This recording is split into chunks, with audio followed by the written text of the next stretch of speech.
Welcome everyone to the Senior Living Smart webinar series. My name is Andrea Catazone and I am the COO of Senior Living Smart.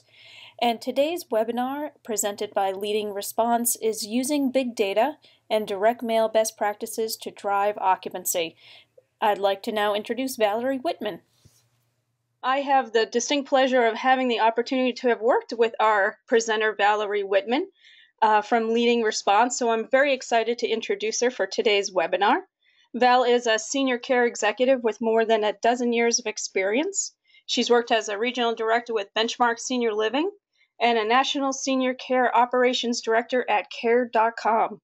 She's been a great success in helping senior care providers maximize their customer acquisition and retention strategies using proven traditional and digital lead generation solutions. So welcome, Val.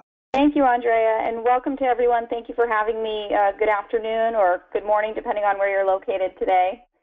So let's go ahead and jump in. We're excited to share this information with you, and like Andrea said, we'll take questions at the end. So a quick overview of the agenda. We're going to talk about what is big data, the sources using big data, as well as integrated data approaches, and also review the 6 proven direct mail best practices to drive occupancy, and we'll close out with Q&A.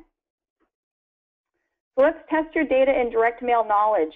Throughout the webinar, we're going to do an online quiz, and I'm going to have Andrea talk to you a little bit more about how that works. Great, so I hope everybody has studied for this quiz today. Our first question, and I am going to launch the quiz, is what is your average response rate for direct mail campaign using your community's in-house database? And please select one of the following. So do you think it's 1.45%, 2.45%, 3.7%, or 4.5%? So we have almost about 65% of the folks have voted. We'll give it a few more seconds. You don't want to miss out on this first quiz question. All right, so the average response rate for direct mail campaign, you guys answered number 1 at 42% was 45.45%, and number 3 was 70%. So what's the real answer, Val? The real answer is 3.70% is the average response rate for a direct mail campaign. This is when you are using your own in-house database, so your own bought and paid leads. Next question. Great. So now our second question is, what is the average response rate for a direct mail campaign using a list you purchase from an outside vendor? Is it 0.45%, 1%, 1.5%, or 2.15%? Great. Looks like we almost have everybody, so I'll go ahead and close the question. And here's the results. So the average response rate for a direct mail campaign using a list you purchase, the number 1 answer was 1.0%, number 2 answer was 1.5%, and third was 0.45%. So Val, what's the answer? The answer is 1%. Great job. And we'll talk a little bit more about how you can increase your response rate and double it to a little more than 2%. Let's talk a little bit about what is big data. So big data, by definition, is extremely large data sets that may be analyzed computationally to reveal patterns, trends, and associations, especially relating to human behavior and interactions. And I want you to keep in mind human behavior, consumer behavior, and interactions, because as we talk more this afternoon, you'll hear more about the importance of the consumer behaviors. What big data is not, it is not just a mailing list. It is not your basic demographic. And if anyone out there from a list provider tells you that they've got an assisted living list or folks that are ready to move into your community, you just need to purchase this list, it does not exist. It's a combination of building the right list for your community in your market. Let's talk a little bit about that. There are 2 types of data. On the left, you'll see your data, and many of you will be familiar with these CRMs, Yardi, Move-In, Sherpa, Salesforce. Those are the major database providers in our industry. And essentially, you're housing your own data here, existing residents, adult children, potential residents, professional referrals, Any website registrants, for those of you that have websites that you have the ability to have people sign up for a newsletter or a blog, essentially taking those folks that are interested in learning more. It might be an educational series that you have, but they're not necessarily leads. And then also same thing with event registrants. Everyone does this a little differently. You may enter people that attend an event as an actual lead. You may keep a separate list of just folks that are there attending the event, but may not necessarily have an interest that meets your lead qualification. So that's your own data. On the right side, you'll see vendor data. So there are a few list brokers, managers, and compilers out there. Listed here are the major players in the country in terms of purchasing a list, and those are your Experian, Epsilon, Axiom folks. And we're going to talk a little bit more about the vendor data.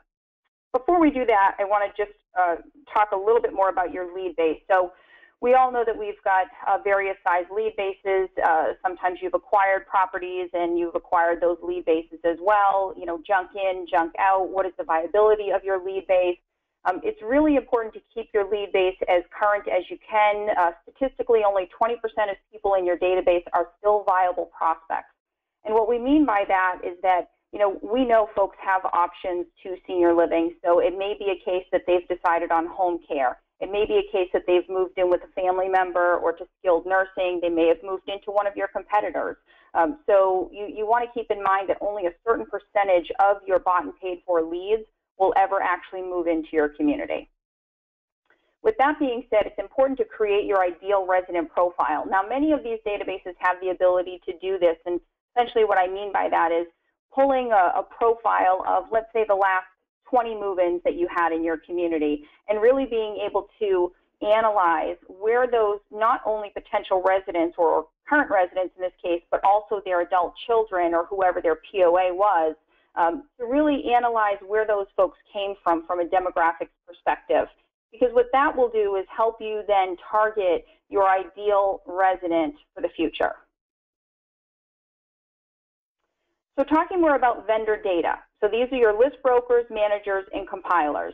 So there's a snapshot here, and of course you can't read the actual lines, but the goal of this slide is to essentially show you that there are many what we call data selects or filters that are available now that are well beyond your basic demographics. So when we think basic demographic, we think age, income, homeowner status. You know, we know what our typical profile looks like in terms of what makes a qualified lead.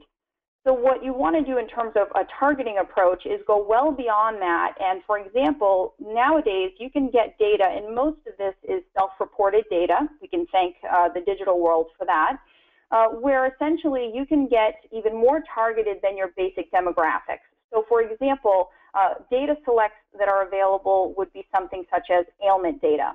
And what ailment data is when, let's say, an adult daughter who has just taken mom to the doctors and she was given a formal diagnosis of, let's say, dementia.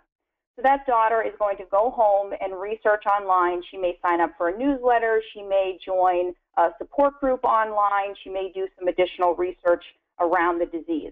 So essentially, she's raising her hand as someone that has a loved one with dementia. So from a list perspective, we can then go and say, within that 15-mile radius of the community, give us all of the adult daughters that have a loved one with the diagnosis of dementia. So it's that type of information that is available now, and that just allows you to target your audience well beyond the basic demographic. So let's talk a little bit about integrated approach, combining the data to make a powerful mailing list. So as we talked about, you have your existing residents. You want to take a look at them from a profile perspective. You have the vendor data that we just talked about, where you can get very specific data selects. And then you have, of course, your own lead base where you have prospects, you have professional referrals, and anyone that has either registered or maybe attended an event. Question 3. Okay, here's the next quiz question. Community event invitations mailed first class will increase the response rate by what percent? Is it 1/4%, 1/2%, 3/4%, or none of the above? So what percentage do you think of community event invitations that are mailed first class will increase the response rate? Oh, terrific. We got a lot of responses. We're going to go ahead and close the poll and share the results. So the number one answer, Val, was none of the above at 50%. And then the second was 1/4% coming in at a 33%. Excellent. Okay, so none of the above, exactly right. So first class postage does not increase your response rate. It does increase your cost, and it is something that you may need to do if you're behind deadline for your campaign, but it certainly will not increase the response rate. Okay. So this next poll, if you want to look at the slides, there's some pictures, A, B, and C. I'm going to launch the poll on which of the following direct mail pieces generates the best response rate. So maybe, Val, you could tell us a little bit about section A, B, or C? Yes, so A is going to be your wedding style invitation. So it's an invitation package. It has several components to it once you open the envelope. The option B is an oversized postcard that is double-sided, and option C is neither. They generate a similar rate. Okay. Folks are putting in their answers. Okay, great. We have almost everybody voted, so I'm going to go ahead and close the poll. And 64% said B, and second place was neither. Interesting. The actual answer is the wedding style invitation package. Yeah, we recently had a campaign with one of our national IL providers, and in a very rural market, they had 6.31% response rate, which actually equated to 451 people that responded to their campaign using this wedding style invitation package. Let's talk a little bit more about that. It's interesting that a lot of folks thought that it was a postcard. So according to the Chief Marketing Officer, the CMO Council, postcards are read by only 54% of the recipients. Direct mail letters or letter packages, like the ones we were just talking about, are read by 78% of recipients.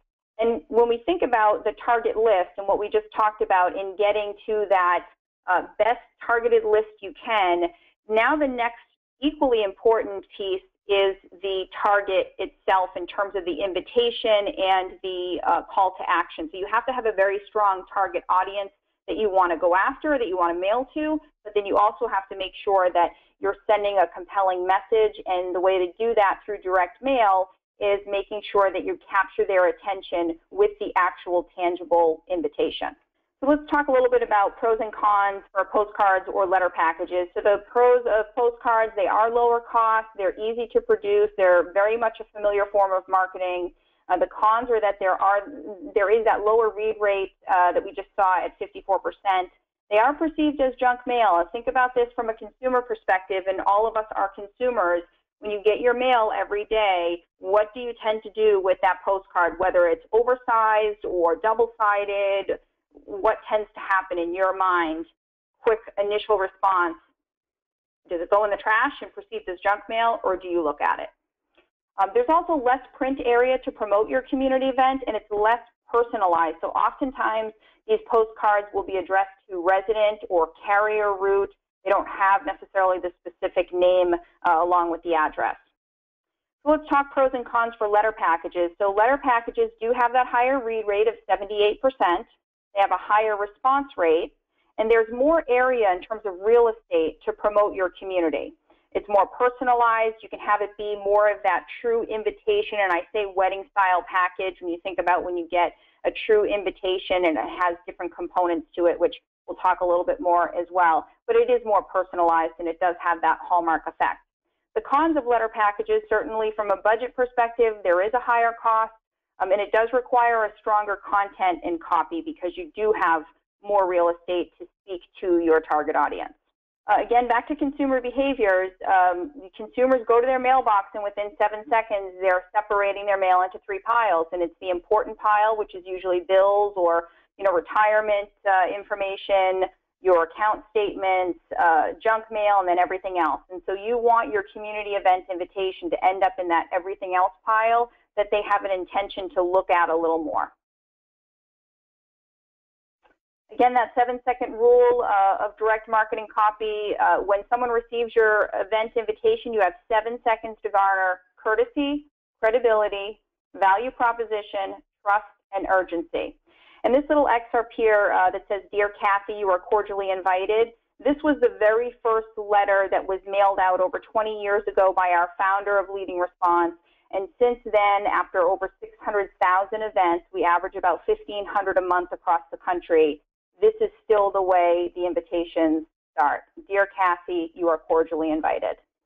Making it easy for your prospects to RSVP is also critical on your invitation, allowing people to either call in, which the majority of this target audience still does, or to be able to go online and reserve at their convenience. And believe it or not, there are still a handful of people that will return by snail mail the reply card that you include in the letter package. What's the best way to take your reservations for your community event? Do you take them yourself or do you outsource this? And one thing that you want to keep in mind is this type of event, again, because it's very targeted and you've mailed a certain number of pieces and you can expect a certain response rate, you have to make sure that you have the resources behind the scenes that can accommodate the influx of leads that you'll receive. So making sure that everyone from a receptionist or concierge perspective is up to speed on the upcoming event. Make sure that it's easy from a dedicated phone perspective for those guests to RSVP, making sure that you have availability, whether it's 6 o'clock in the evening or 8 o'clock in the evening. We have a call center out of our Tampa office, and we get calls well into the evening for people that want to RSVP because, again, you're oftentimes targeting adult children, and many times they're still working, they still have busy lives, kids in college, kids still at home. So they tend to call us later in the evening after the dinner hour when they're actually going through their mail and having a moment to think about, what did they get in their mail today. If you've answered no to any of these questions, definitely consider either outsourcing or risk losing the potential resident RSVPs because, believe it or not, this does happen. Concierge is very busy sometimes. There's residents in front of them talking. There are guests coming in and out, deliveries. We all know the day in the life of a community, so keep that in mind. You're going to spend money on this effort. You want to make sure that you see it through from a resource perspective at the community level. Sending a clear and compelling invitation. So let's talk a little bit more about this. So putting yourself in the mind of your potential resident or adult child. On the left side of your screen is that wedding package, letter invitation package that we talked about. And on the right side is something that many of you are probably familiar with and you've seen before, and it's that one-page flyer that was usually printed at the community, and it's a themed party. In this case, it says it's a luau party happening on Wednesday afternoon at 4:30. It's tough to know if this was targeting the professional referrals or if it was for potential residents and their loved ones, adult children. But essentially, we all know the challenges that exist in terms of trying to market our events. Many of us are doing events every single month. There's inconsistent ROI. It's challenging to get people to come and pay attention to us and really get a good sense of what senior living can offer. So we'll talk a little bit more about the importance of that and not doing the luau party because that's how we've always done it, unless, of course, you're getting great results and great conversion traction from it. But I know as an industry, marketing events are still very much a challenge.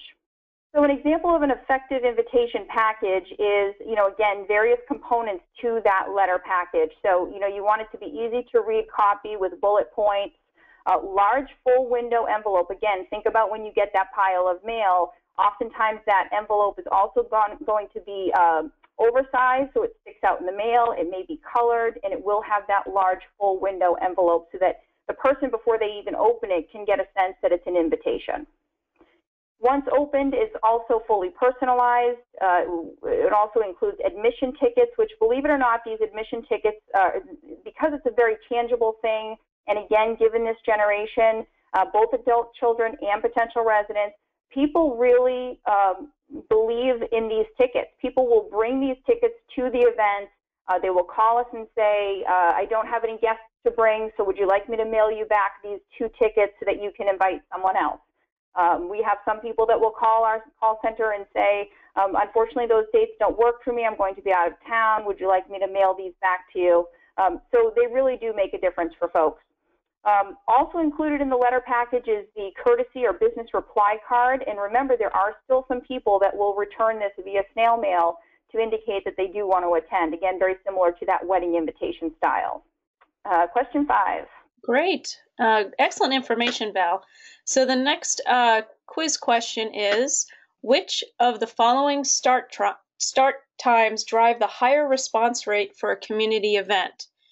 Do you think it's 11 a.m., 2:30 p.m., 5 p.m., or 6:30 p.m.? So choose which of the following start times that you think will give your community event a higher response rate. Okay, so we have a dead tie for first place between 2:30 p.m. and 5 p.m., with 11 a.m. coming in last and 6:30 coming in second. Okay, well, the answer is 6:30. And again, this is based on data from over 600,000 events targeting baby boomers and potential residents across the country. So all of this information is based on consumer behaviors for our specific demographic. So yes, 6:30. You can also do 6 o'clock. Either one of those is fine, but we see 6:30 pull a higher response rate than we do 6 o'clock. Now, with that being said, of course, you know, if you're in a part of the country where there's snow falling right now, then of course you want to keep that in mind, that you wouldn't want it to be that late. But certainly across the country, on average, 6:30 is the best time. Again, 6 o'clock you can do as well without seeing much of a decrease in response rate. Question 6. Great. And the next question is, I'll launch the poll. How long should a prospective resident and or caregiver have to drive to attend your community event? And the choices are 10 minutes or less, 15 to 20 minutes, 30 minutes, or no more than 1 hour. So we're looking for the answer to how long should a prospective resident or caregiver have to drive to attend your community event. And number 1 was 15 to 20 minutes. And the rest were equal, with no more than an hour being the last. Excellent. The answer is 15 to 20 minutes. And again, that's based on consumer behavior. You don't want to ask people to do something that they wouldn't normally do. So asking them to drive 30 minutes to an educational seminar on senior living when normally they wouldn't drive more than 15 or 20, you will absolutely see that in the response rate. So keep it from 15 to 20 minutes of the location of the event. And let's talk a little bit more about location. So, you know, we all know that we have primary and secondary markets, and typically your community's primary market is going to be anywhere between 5 and 10 mile radius. Your secondary market can be upwards of 20 to 25, depending on how rural your market is. So it's very important to make sure that you're drawing from your primary and in some cases secondary, but mostly primary market area. And again, that goes back to that target audience when we think about the beginning of the funnel, making sure that you've got the most qualified people and those additional data selects well beyond the basic demographics, so that you can really hone in on the most viable people that would be interested in moving into your community. And all of these different components play a role. Question 7. Great. Okay, the next question is, which location yields a higher response rate for your seminar? Is it on-site in the community? Is it off-site at a library senior center? Or is it off-site at a restaurant or another option? So which of these locations do you think yields a higher response rate for your seminar? And let's share the results. So number 1 answer, as it was from the beginning, was on-site in the community, with off-site at a restaurant coming in at number 2.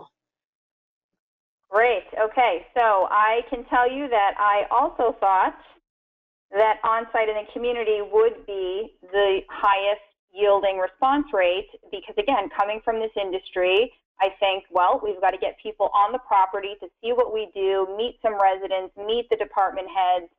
We can't close them unless we get them in the building, right? That's typically our mindset. So this is, again, where that consumer behavior is going to play a role, in human interactions as well. And so what we know is that senior living, of course, is a very emotional sale, right? We know that we're building relationships oftentimes with multiple family members as well as the potential resident. And we also know that this generation, many of you have heard the saying that this generation doesn't show up to the community with their bags packed, excited to move in. It's very much a situation where oftentimes the adult child has promised them they'd never move them into what they would consider facility-based care. We, of course, coming from this industry, know that these communities are beautiful. They enhance the quality of lives for the residents. We know that over 90% of people that are living in communities today wish they had made that decision sooner. So, we know all of that, but what we need to understand from a consumer perspective is that because this is an emotional sale, because this is something that people don't want to have to deal with, they don't want to get to that point where they're so concerned about their loved one that they have to start considering these options. And of course, we also know that they don't know much about these options and how to pay for them, how to have the conversations with their loved ones. So what we find is that the psychological behavior around all of that is that people really prefer to have that off-site opportunity. And in looking at this more, we know that restaurants outperform other neutral locations such as senior centers, libraries, even country clubs or various, American Legion, KFC, different types of community-based locations. Restaurants have the ability to leverage that social dynamic. It allows the safety in numbers. It allows people to sit amongst other people that, although they don't know them, they know that they're dealing with a similar situation because they're all there to learn more about senior living. And the objective of your event is to build that relationship with folks. And so, yes, we need to get people on site to the community in order to tour them and move them through the sales cycle. However, if you don't get those people right at the top of the funnel, to actually attend your event because of those psychological barriers, you never even have an opportunity to get them on site to tour. So essentially what happens is by doing an off-site educational seminar or marketing event, you are now then able to have the second step be the tour. And oftentimes, because you have multiple family members that are coming to this educational seminar, you're decreasing the total number of tours that you would have to do per family. And again, we all know oftentimes you have to, you tour the adult daughter who initially called in, you're then touring the potential resident. Now the son who's coming from out of town may also be coming in to tour as well. And so now you've done 3 tours for that same one move-in. So it's also an opportunity to get that decision maker in place early on before they even come to tour the community. Val, a quick question, Val. Is that the same for professionals as well? Great question. So yes, we also see when we target professionals that, again, from a social perspective, they like to be able to learn more about the senior living community, and as well as any additional information that they can get from a financial perspective or any guest speakers that you might have, whether it's CEU related or the latest clinical study from the local university on dementia. There's various topics that we see clients use from a targeting professionals perspective. Let's look at a little bit of data here in terms of on-site events versus off-site. So on the left side there are clients that we've recently held on-site events for, so on-site being there at the community, and these are across the country. They also vary in terms of the quantity that they mailed, as well as the number of responders, the response rate, as well as the care type. So we have a good mix here of IL, AL, and memory care. So on the left, you can see that we average a 1.42% response rate when you host your event on-site, versus the right side there, which you will see a 2.61%, which is about 60% higher response rate when it's held off-site. And that is simply because people, again, feel that safety in numbers, that social environment, and they also don't have to fear the unknown of what happens when I walk into that community. Am I going to get the sales approach? Am I going to be asked questions because it's a one-on-one meeting where I'm not going to want to talk about the challenges that my mom faces. I'm not going to want to talk about the emotional aspect of this and the role reversal of being the adult child who now has to make decisions for my mom who is suffering from dementia. And we all know, being from this industry, that it is in many cases a very gut-wrenching situation. And so to be able to allow them that safety in numbers at an off-site location, and then oftentimes what we see is by the end of the evening, people are approaching you and wanting to schedule that next tour. They're coming in that very next day to tour, and we're going to talk a little bit about conversions as well. But essentially, it allows people to get to know you and also learn about senior living, which oftentimes they don't know much about. So then it's a natural progression for that next step to be the tour. So promoting community events, let's talk a little bit about on-site versus off-site and which is best. Now, we just saw some numbers, certainly from a psychological perspective and consumer behavior perspective, that you're going to draw more when you do it off-site versus on-site. We also know that sometimes budget doesn't allow to do off-site, and you need to do it on-site. And so looking at the pros and cons, we'll just go through a couple of these, pros for on-site events. Clearly, it's right there, it's on-site, it's easier to manage and hold the event there. It's also the legacy method. It's what we've always done as an industry, and certainly many of you also felt that that would be the highest response rate of doing it on-site. So just keep in mind that there is that consumer behavior that we really need to pay attention to here. And then, of course, it makes it easier to book and hold tours because everyone's there. So oftentimes you're doing a group tour. The cons of on-site marketing is that it can be confusing for residents and attendees. We've all had those instances where the residents may think that it's an event for them, or there are challenges with memory care situations where there could be some behavioral issues. And I find that those are great opportunities to show what our caregivers can do. It can happen to anyone's loved one, but it does still create some challenges. Inconsistent response rate is one of the most important pieces here in terms of the on-site event, as well as inconsistent ROI, because many of us know that we're holding these events on a regular basis, but we really don't know what kind of response we're going to get. We don't know what kind of conversions in terms of the ROI that we're going to see. So off-site community events, a couple of pros and cons here. Certainly the social dynamics at play, like we just talked about. It is relationship focused because your sole objective here is to educate them and help them feel comfortable with you and build that relationship.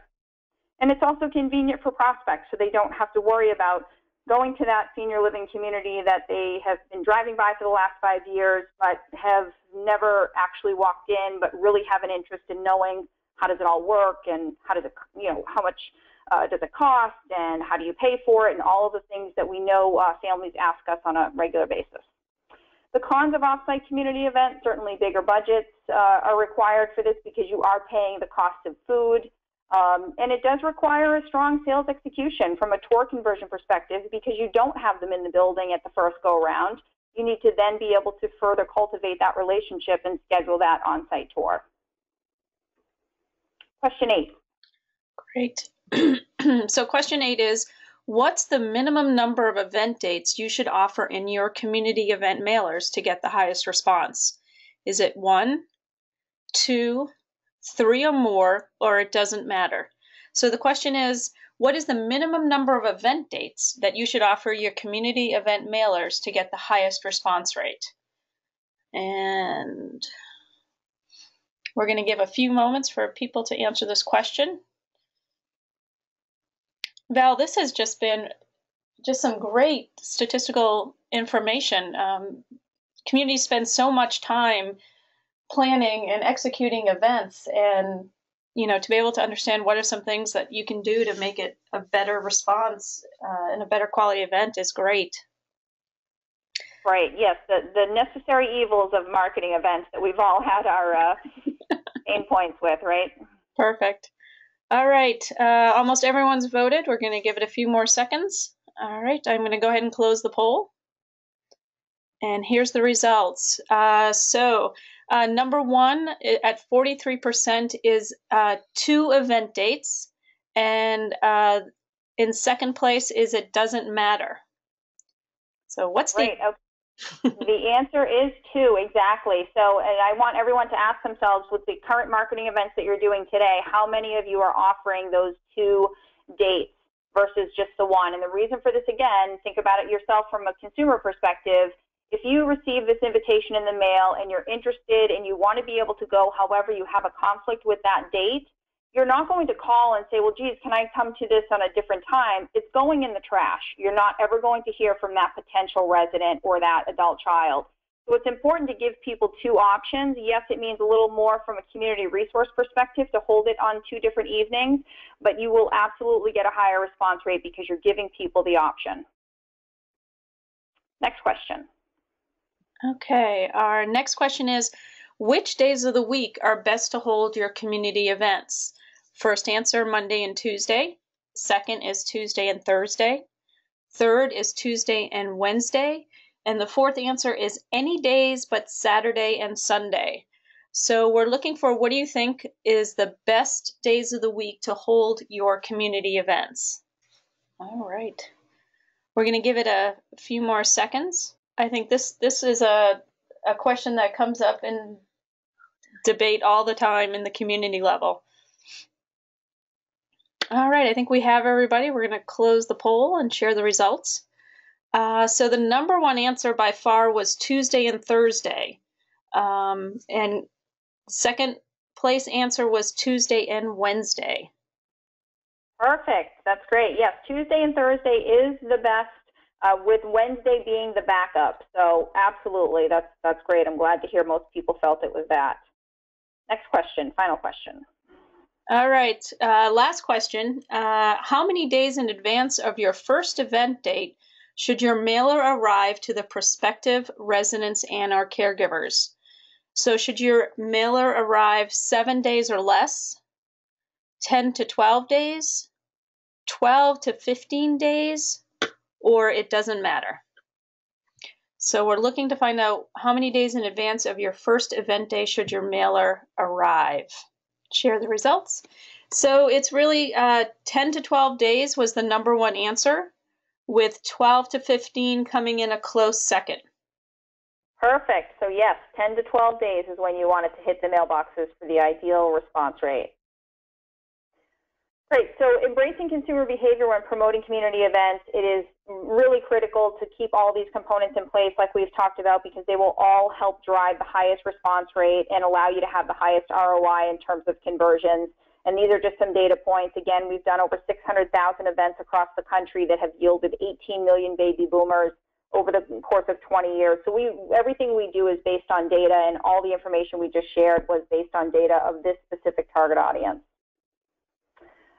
So looking at proven consumer preferences, again, best days to promote Tuesday and Thursday, as Wednesday as a backup. Best time to hold your events are 6:30 in the evening.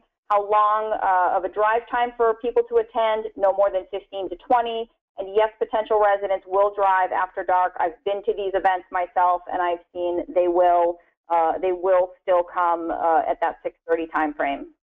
And again, most times we're also targeting the adult child. So just briefly look at the quiz answers that you provided and get a sense of where you landed. There were 10 questions, and on average, people answer about 4 correct. So it sounds like a lot of people had the right answers, which is great, and that was, of course, our goal, was to be able to provide you this additional information. So some final thoughts in terms of off-site community event marketing, and this goes for on-site as well. Make welcome calls to the RSVPs. It allows you to do a little discovery at the same time, find out where they are in the buying process, make follow-up calls to all attendees to confirm upcoming tours and certainly to set new tours. Attendees are a great base for future marketing, so certainly incorporate them for drip marketing campaigns that you'll be doing, as well as future events. And they're great to refer to other people. So for example, that adult child that came to your educational seminar on Tuesday evening, they're going to go into work on Wednesday and talk about what they learned about and share the information with other people that may be in the same situation. So to summarize what we've learned today, the use of the right data, promoting off-site community events and the value there, embrace and leverage consumer behavior, use letter packages, not postcards, use the right message, make it easy for your prospects to RSVP, and send a clear and compelling invitation. This is just many of you may know Seth Dudley. He's one of our clients, actually one of our original clients when this vertical launched with Leading Response about 18 months ago. And he states how his own direct mail campaigns yielded only 0.25% response rate and even less conversions. And since he's been working with us, he's been able to see an increase of 500% in his response rate and 700% in conversion rate increase, which is great. We're happy to work with him. So why don't we jump into any questions that have come in? Great. We actually have some good questions that came in. We're going to begin answering those questions. As a reminder, you can still submit questions through the questions pane in your attendee control panel. So our first question is, what is the actual higher response rate for the letter packages? So do you know, Val, what the actual higher response rate is for the letter packages, I'm assuming, versus the postcard? Well, we typically do just the letter packages. We really shy away from postcards for those reasons in terms of it being only 54% readership versus 78%. But what I can tell you is the letter packages that we use, whether it's an on-site or off-site educational event, we're averaging over 2% response rate. So you saw in that slide, if it's on-site, it's 1.42%, and if it's off-site at a neutral location, it's 2.61% response rate. And again, that would be for purchase list. Great. The next question is, what types of events are best to maintain interest and loyalty of waitlisted residents? And for waitlisted residents, is it on-site community versus off-site? Great question. Great question. I would say if your wait list, depending on whether they've been to the community or not, my guess is they have if they're on the wait list. So really from an educational perspective, and I have a few clients across the country that have found this to be helpful, is for those folks that are on the wait list, whether they're IL, AL, memory care, being able to provide educational content to them. So for example, if they're on a wait list because your community is fortunate enough to be full, then you want to be able to keep them engaged and, of course, invite them to whatever upcoming events you have on site, but also make sure that you're providing them education that's going to help bridge the gap of the time that they're still living at home until they're able to move in. So that could be something like a wellness program or, how to stay healthy while you're still in your own home. So it really kind of depends where those people are on the wait list. If they're just waitlisted because they're not ready to move yet, this happens oftentimes with CCRCs. The person might be on a wait list for the past year, and every time you call them because you have an opening, they say, nope, we're still good at home.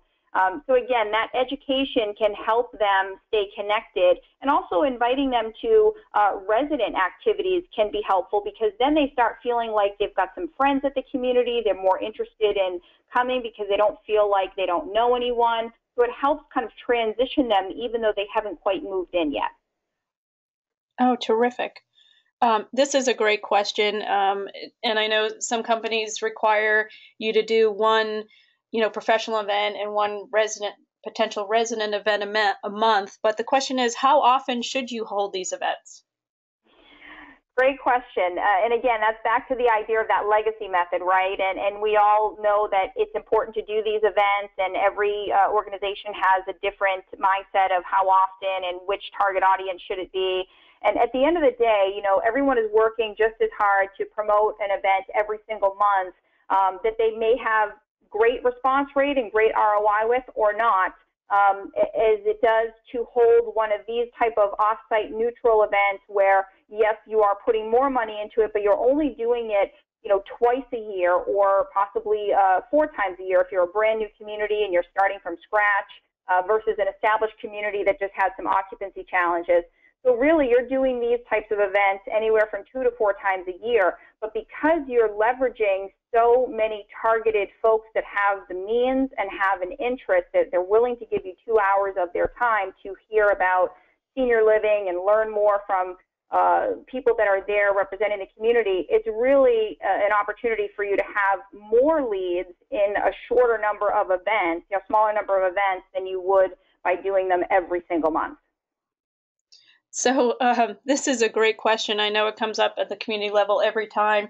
You always get that group of residents that just come for the free meal, and the salesperson says, don't send them an invitation. And so what do you think about that? Just people showing up for the free meal. Great question. There's always that question about the plate lickers, right? And so again, we'll go back to that target audience where you are very much focused on a person that is qualified, that has an interest, and they're going to give you 2 hours of their time to attend an event. So think about that for yourself. If you got an invitation, it's a Tuesday evening, you've got 100 other things that you would rather do, but you're going to give that person 2 hours of your time because you have a genuine interest. And they're not on your mailing list unless they've met those demographics and those qualifications. So, it depends on how you're marketing. If you're marketing this through, newspaper advertising, then of course you're going to have people that are coming for the free meal. But because it's such a targeted approach, these are people that can go to that venue and have dinner on their own and not have to sit during a presentation amongst people that they don't know for what is a very emotional conversation. Terrific. Well, that's all the time we have for today, Val. Thank you so much. This was very eye-opening for all the money and time invested in holding events. And I think you have a special for our attendees. Yes, absolutely. So anyone that would like us to run some market insight reports in terms of the demographics that we talked about, if you've got a specific community, feel free to reach out to me. I'll show you my contact information. And we just need the property address, and we can do some research for you to give you a sense of what's available in that market and certainly help you in any way that we can. And here is my contact info. Great, terrific. Thank you so much, Val. So thank you, everyone, for attending. Once you leave today's webinar, you're going to get a quick survey on the presentation, and we really appreciate your feedback. You will also receive a follow-up email within about 24 hours with a link to view a recording of today's webinar and a copy of the presentation and some additional white paper information. So on behalf of Senior Living Smart and our presenter, thank you for joining us today, and have a great rest of your day.